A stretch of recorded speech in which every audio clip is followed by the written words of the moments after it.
नमस्कार, मैं हूं बिलाल मलिक और आप देख रहे हैं मेरे साथ खबर उत्तराखंड। खबर उत्तराखंड में सबसे पहले बात करेंगे नैनीताल की। नैनीताल उधम सिंह नगर से सांसद अजय भट्ट ने सर्किट हाउस में जिला विकास और साथ ही निगरानी समिति की बैठक ली है। आपको बता दें कि यहां पर बैठक में जिले के सभी विभागों के अधिकारी मौजूद रहे और वहीं सांसद अजय भट्ट ने पहाड़ी क्षेत्रों में नेटवर्क कनेक्टिविटी न होने पर भी कड़ी नाराजगी जताई है और साथ ही उन्होंने कहा है कि पहाड़ों में नेटवर्क ना होने की वजह से सारे काम अधूरे पड़े हुए हैं और साथ ही कहा है कि बच्चों की ऑनलाइन पढ़ाई भी नहीं हो पा रही है, जिसको लेकर बीएसएनएल के यहाँ पर अधिकारी को भी जो है इस पूरे काम में तेजी लाने की जो है उन्होंने कहा कि उनको आदेश जारी किया और साथ ही इस क्षेत्र में काम करने का भी आदेश जारी किया गया। वहीं उन्होंने यहाँ पर बीएसएनएल के भी अधिकारियों पर कामों में लापरवाही बरतने पर नाराजगी जताते हुए उन्हें फटकार लगाई है और साथ ही अजय भट्ट ने कहा है कि केंद्र और साथ ही राज्य सरकार जो भी योजनाएं चला रही हैं उसके कामों में अधिकारी तेजी दिखाएं, खासकर पहाड़ों के यहाँ पर जो है सुदूरवर्ती क्षेत्रों में अधिकारी विशेष तौर पर ध्यान दें, जिससे कि यहाँ पर विकास कार्य में तेजी आ सके।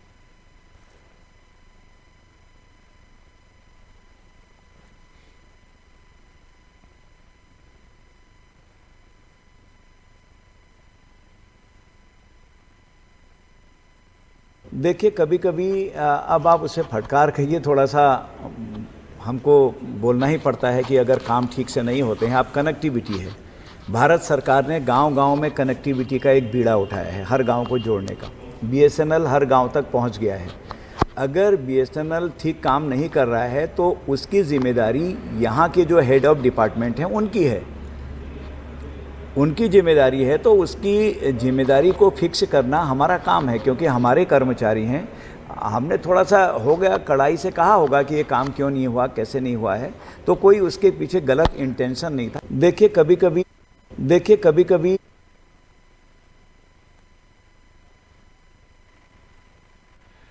तो आपको बता दें कि यहाँ पर सांसद अजय भट्ट ने एक जो है विकास कार्य जो चल रहे हैं क्षेत्र में उनको लेकर एक बैठक का आयोजन किया और साथ ही आपको बता दें कि इस बैठक में यहाँ पर जिले के सभी अधिकारी मौजूद रहे। साथ ही यहाँ पर जो है सांसद अजय भट्ट ने जो तमाम योजनाएं चल रही हैं उनको लेकर अधिकारियों से जवाब तलब किया है। साथ ही विकास की योजनाओं में और भी तेजी लाने की जो है उन्होंने बात कही और साथ ही कहा है कि जिस तरीके से नेटवर्क कनेक्टिविटी की यहाँ पर जो है काफ़ी परेशानी होती है उत्तराखंड के पहाड़ी इलाकों में, उसको भी दुरुस्त करने की बात कही है और साथ ही कहा है कि अधिकारी विकास योजनाएं जो सरकार की तरफ से चल रही, चाहे वो केंद्र सरकार की योजना हो या फिर राज्य सरकार की, उनको धरातल पर उतारने के लिए अधिकारी तत्परता दिखाएं और विकास योजनाओं में तेजी लाएं ताकि उसका फायदा जनता तक पहुंचे।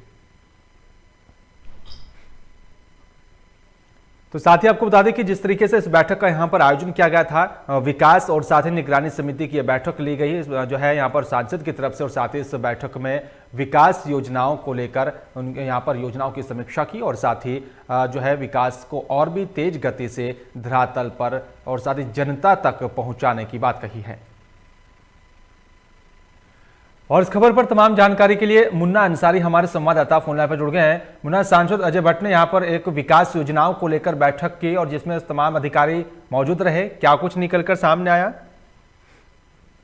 यहाँ बताना चाहेंगे, जिले के सारे अधिकारी मौजूद थे। सांसद ने जो बैठक ली है सर्किट हाउस में, उसमें उन्होंने कड़ी नाराजगी व्यक्त की है कि सरकार की जो योजनाएं हैं इसको पूरी तरीके से जो अमली जामा पहनाने के लिए निर्देश दिए गए थे, तो उसमें अधिकारियों की कहीं ना कहीं उसमें ढिलाई देखने को मिल रही थी, जिसको लेकर उन्होंने बिल्कुल नाराजगी व्यक्त करते हुए सभी को बिल्कुल फटकार लगाते हुए सभी अधिकारियों को उन्होंने साफ तौर पर निर्देश दिए कि कार्यों में जो तेजी लाते हुए जो सरकार की योजना है उसको पूरी तरीके से जन जन तक पहुंचाने के लिए उसमें तेजी से काम किया जाए। जी बिल्कुल, लेकिन मुन्ना कई बार देखा जाता है कि जो पहाड़ी जो इलाके हैं, जो पहाड़ी क्षेत्रों में, जो पहाड़ों के बीच में जो गांव हैं, वहां तक योजना नहीं पहुंच पाती है। लेकिन जिस तरीके से इस बैठक का आयोजन किया गया, अधिकारी तमाम इस बैठक में शामिल हुए और सांसद की तरफ से आदेश जारी किया गया कि विकास की जो योजनाएं हैं जन जन तक उनको पहुंचाया जाए और विकास की योजनाओं में तेजी लाया जाए,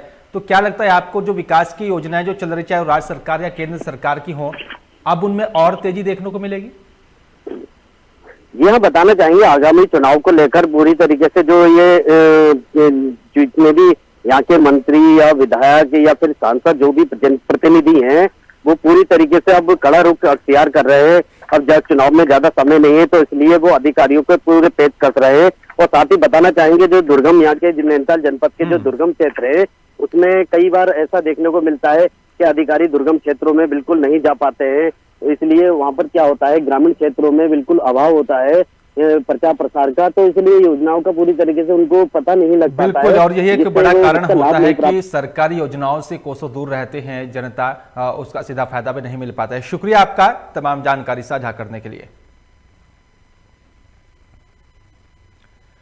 कुंभ नगरी हरिद्वार में अखाड़ों के धर्म ध्वज स्थापित होने के साथ साथ साधु संतों ने महाकुंभ का आगाज कर दिया है, जिसके बाद अखाड़ों की पेशवाई का दौर भी लगातार चल रहा है। और साथ ही आपको बता दें कि धर्म नगरी हरिद्वार में सबसे पहले निरंजनी अखाड़े की पेशवाई निकली और जिसके बाद जूना अखाड़े और साथ ही उसके साथ जुड़े अग्नि और साथ ही किन्नर अखाड़ों की भी यहाँ पर पेशवाई निकली है, जिसमें यहाँ पर देश के कोने कोने से आए साधु संतों ने पूरे शहर का भ्रमण कर यहाँ पर अखाड़ों की छावनाओं में अब यहाँ पर प्रवेश किया है। साथ ही आपको बता दें कि लोगों ने यहाँ पर सड़कों पर उतरकर साधु संतों का स्वागत किया। और वहीं मनसा देवी ट्रस्ट के भी यहाँ पर अध्यक्ष रविंद्र पुरी ने बताया कि आनंद अखाड़े की यहाँ पर पेशवाई SMJN कॉलेज से निकलकर पूरे हरिद्वार शहर का भ्रमण कर आनंद अखाड़े की छावनी में पहुंचेगी।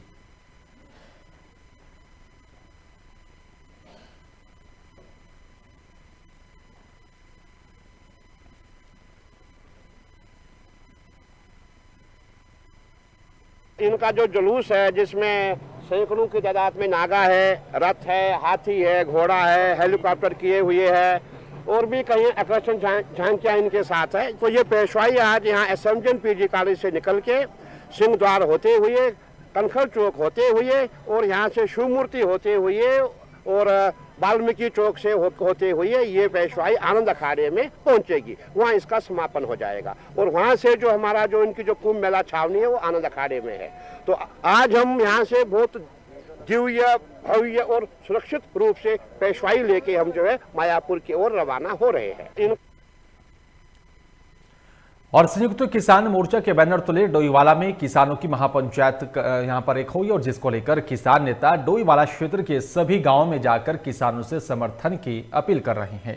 और वही उत्तराखंड के हरिद्वार जिले में यहां पर हुई महापंचायत के बाद से अब डोईवाला में भी कृषि कानूनों के विरोध में 14 मार्च को किसानों के यहां पर एक महापंचायत का आयोजन किया जाएगा, जिसमें प्रदेश भर में यहां पर आए किसान शामिल होंगे। और वहीं किसान महापंचायत में भारतीय किसान यूनियन के राष्ट्रीय अध्यक्ष चौधरी नरेश टिकैत शिरकत कर सभा को संबोधित करेंगे और जिसमें यहां पर कृषि कानूनों को वापस लेने की मांग की जाएगी।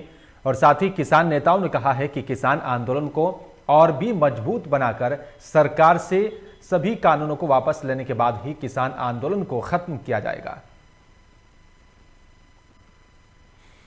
आज हमारे यहाँ लंबरदार फार्म में मीटिंग हुई है, जिसमें कम से कम जो है 80-90 लोग रहे, वो जो 14 तारीख के लिए तैयारी चल रही है, जिसमें नरेश टिकैत जी आ रहे हैं डोईवाला में। एजेंडा वही है, 3 कृषि कानूनों पर रद्द का, MSP का और कई मुद्दे हैं जो रहेंगे आज। और इस खबर पर तमाम जानकारी के लिए जावेद हमारे संवाददाता फोन लाइन पर जुड़ गए हैं। जावेद, किसानों की महापंचायत का आयोजन होने जा रहा है, क्या कुछ माना जाए, किस तरह से क्या कुछ तैयारियां की जा रही हैं? जी बिल्कुल, किसान जो है लगातार जो है आंदोलनरत है और कृषि कानून का जमकर विरोध कर रहे हैं। लगातार जो है महापंचायतों का आयोजन किया जा रहा है। हरिद्वार के बाद अब डोईवाला में भी एक बड़ी महापंचायत होने जा रही है जो 14 मार्च को डोईवाला में होगी, जिसके लिए जो है संयुक्त किसान मोर्चा के बैनर तले यह जनसभा का आयोजन किया जाएगा। और इसमें नरेश टिकैत जी जो है किसानों को संबोधित करेंगे और कृषि बिल का जो है जमकर विरोध इस पंचायत में के माध्यम से किया जाएगा। सरकार को चेतावनी दी जा रही है लगातार किसानों के द्वारा कि किसान मानने वाले नहीं हैं और जिसमें जो है अब जितने संयुक्त किसान मोर्चा के किसान हैं वो लगातार जो है गांव-गांव जाकर किसानों से समर्थन मांग रहे हैं और इस महापंचायत को सफल बनाने की जो है अपील कर रहे हैं। जी शुक्रिया आपका जावेद तमाम जानकारी साझा करने के लिए। तो आपको बता दें कि महापंचायत का जो आयोजन होगा डोईवाला में, उसकी को लेकर जो है किसान लगातार क्षेत्र के किसानों का समर्थन हासिल करने की कोशिश कर रहे हैं। देखना होगा महापंचायत कितनी सफल होती है।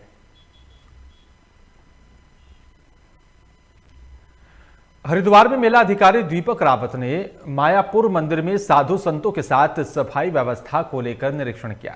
आपको बता दें कि यहां पर 11 मार्च को कुंभ का शाही स्नान होने जा रहा है और इसी बीच कावड़ का मेला भी है, और जिसको लेकर मेला अधिकारी दीपक रावत ने अखाड़ों की सफाई व्यवस्था, बिजली, पानी और साथ ही शौचालयों का भी निरीक्षण किया। वहीं मेला अधिकारी दीपक रावत ने बताया कि यहां पर साधु संतों के अखाड़ों की सफाई, बिजली, पानी और साथ ही शौचालयों की शिकायतें लगातार मिल रही थी, जिसके चलते मौके पर जाकर निरीक्षण किया और खामियां पाए जाने पर उनका जो है इंतजाम करने के भी यहां पर जो है साधु संतों का जो है आश्वासन दिया गया है।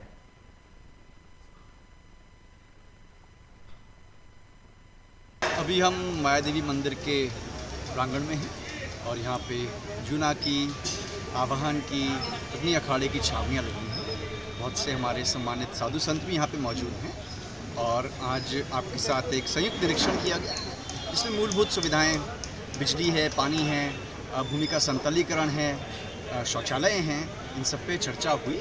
इसमें से कुछ सुविधाएं तो दी गई हैं, कुछ बाकी हैं। इसमें मेला प्रशासन पूरा अपना यहाँ पे मेहनत करते हुए इन सब सुविधाओं को दे देगा। लगातार हमारा संवाद साधु संतों से है।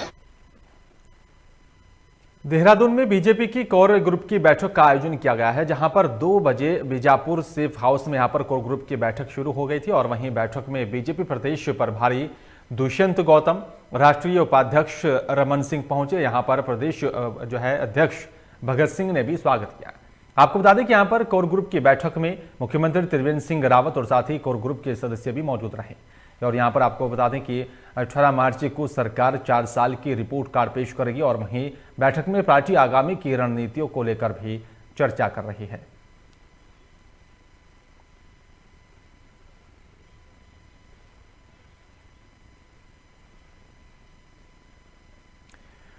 अठारह मार्च को सरकार करेगी 4 साल का रिपोर्ट कार्ड पेश करेगी। साथ ही आपको बता दें कि बीजेपी की कोर ग्रुप की जो बैठक का आयोजन देहरादून में किया गया और साथ ही आपको बता दें कि सरकार के 4 साल के कार्यकाल में क्या कुछ विकास हुआ, किस तरह से क्या कुछ कदम उठाए गए और जो है 4 साल का रिपोर्ट कार्ड पेश किया जाएगा। साथ ही आपको बता दें कि यहाँ पर कोर ग्रुप की इस बैठक में मुख्यमंत्री त्रिवेंद्र सिंह रावत और साथ ही बीजेपी के बड़े नेता शामिल हुए। और आपको बता दें कि जिस तरीके से 2022 में विधानसभा का चुनाव उत्तराखंड में होने जा रहा है और उससे पहले एक बार फिर से जो रिपोर्ट कार्ड पेश किया जाएगा और क्या क्या विकास हुआ, किस तरह से इस पूरे विकास को अमली जामा पहनाया गया, त्रिवेंद्र सरकार में रिपोर्ट कार्ड में इस बात का जिक्र किया जाएगा।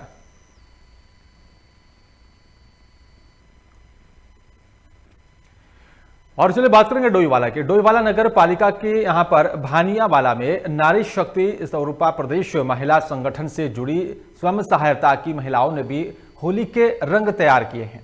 आपको बता दें कि महिलाओं ने होली के हर्बल रंग घरों में यहां पर प्रयोग होने वाले जो है फूड कलर और गेंदे, गुलाब, चुकंदर, कच्ची हल्दी, अरारोट, मैदा और साथ ही चावल से तैयार किए हैं। और साथ ही सरकारी विभागों को भी यहाँ पर रंग उपलब्ध कराएं। और वहीं महिलाओं की तरफ से तैयार किए जा रहे हर्बल रंग प्रशिक्षण कार्यक्रम को यहाँ पर देखने राज्य मंत्री अरुण कुमार सूद के साथ नगर पालिका डोईवाला के अधिशासी अभियंता विजय चौहान, बीजेपी नेता नरेंद्र नेगी भी पहुंची।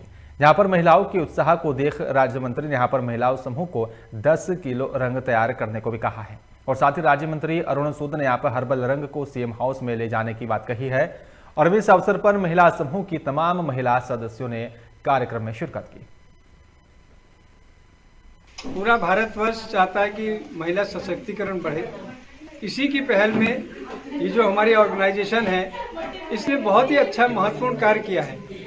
इसमें ये महिलाओं को ट्रेनिंग दी गई है कि ये विभिन्न ऑर्गेनिक ना होके इनऑर्गेनिक चीज़ों से रंगों को बनाएं, जैसे चावल हो गया, मैदा हो गया, और इसमें कलरिंग के लिए ये वेजिटेबल्स के एसेंस को यूज़ कर रहे हैं जो कि हमारे शरीर के लिए नुकसानदायक नहीं है।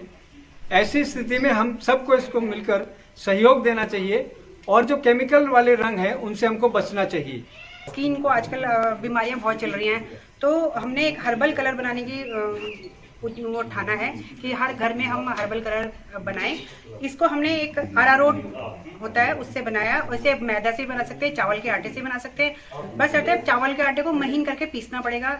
इसमें हमने पालक का रंग बनाया है और गेंदे के रंग से बनाया है और चुकंदर के रंग से बनाया है। बाकी जो खाने वाले कलर होते हैं फूड कलर और जो हर्बल कलर बन रहे हैं, जैसे कि क्योंकि होली जो है कि हमारा बहुत ही बड़ा त्यौहार है, कलर का यूज होता है, पर जो भी यूज कर रहे हैं हर्बल वगैरह, इसका कोई भी जो है साइड इफेक्ट नहीं है।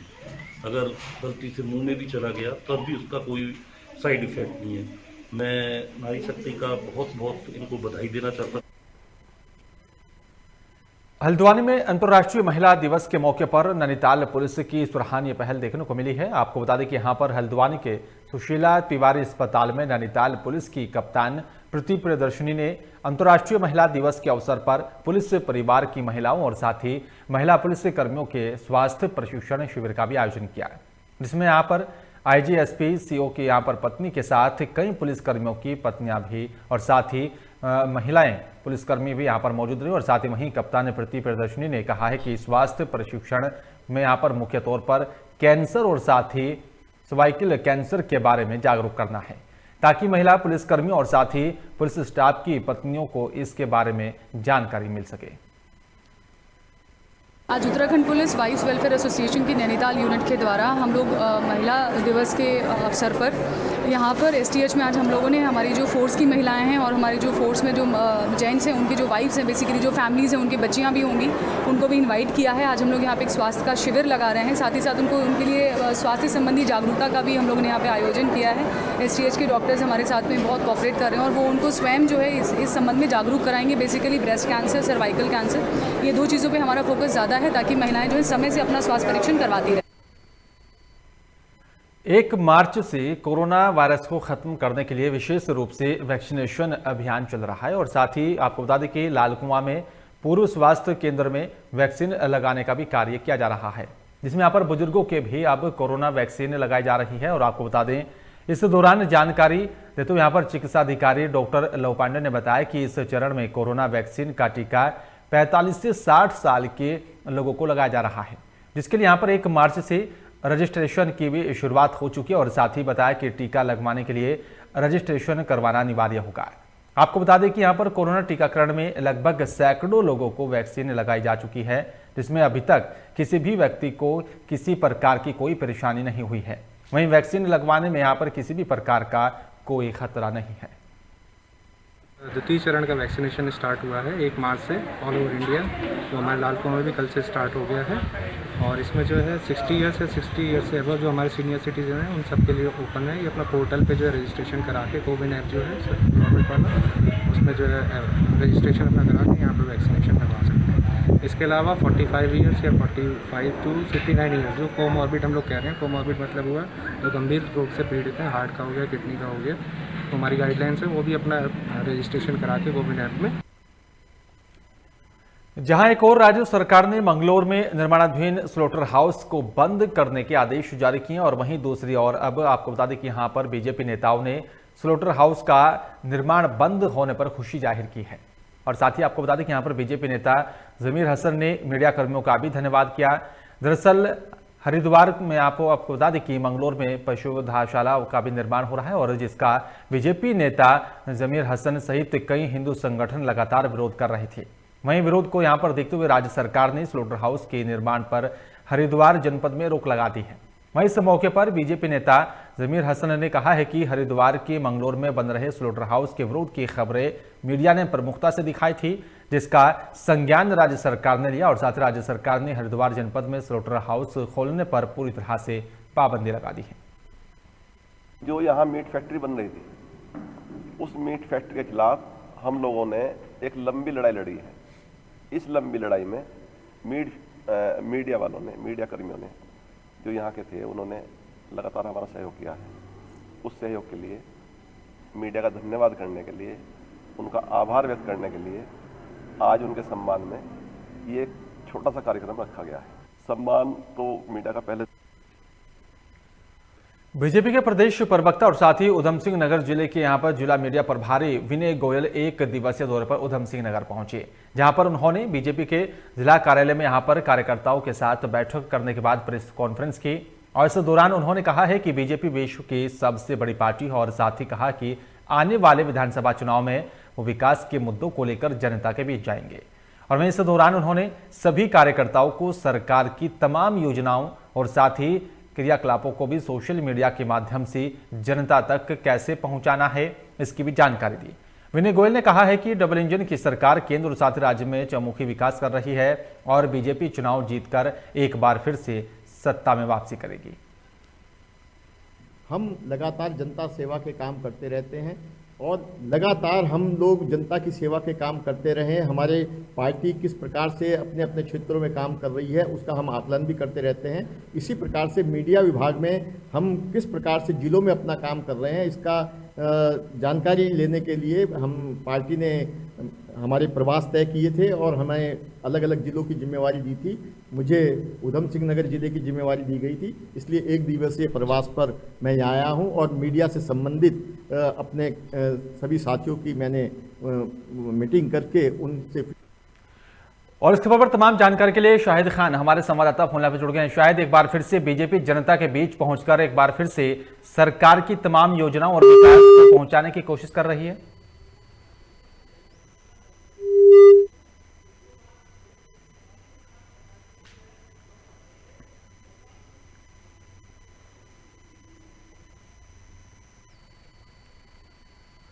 रुद्रपुर के सिडकुल स्थित अंशुका लीलैंड फैक्ट्री में स्थायी रोजगार को लेकर सैकड़ों कर्मचारियों ने फैक्ट्री गेट पर ही प्रदर्शन किया। उस दौरान सुरक्षा व्यवस्था को लेकर भारी पुलिस फोर्स सहित तमाम प्रशासनिक अधिकारी मौजूद रहे। स्थायी रोजगार की मांग को लेकर सिडकुल स्थित अशोक लीलैंड में यहाँ पर सैकड़ों युवाओं ने फैक्ट्री गेट पर ही प्रदर्शन किया। इस दौरान कांग्रेस नेता सुमित हरीश पनेरो और साथ ही सुशील गाबा सहित पूर्व छात्र संघ के अध्यक्ष मौजूद रहे। फैक्ट्री घेराव के दौरान पुलिस और साथी कर्मचारियों के बीच तनावपूर्ण स्थिति भी यहां पर देखने को मिली है। अधिकारियों के बीच बचाव करने के बाद प्रदर्शन कर रहे कर्मचारियों को धरना स्थल पर भेजा गया और प्रदर्शन कर रहे कर्मचारियों का कहना है कि आशीर्वाद योजना के तहत फैक्ट्री प्रबंधन ने यहां पर 4 साल का डिप्लोमा कर स्थायी रोजगार देने का आश्वासन दिया था, लेकिन फैक्ट्री प्रबंधक अब डिप्लोमा 6 साल में ही पूरा करते हुए उन्हें फैक्ट्री से बाहर निकाल रहा है।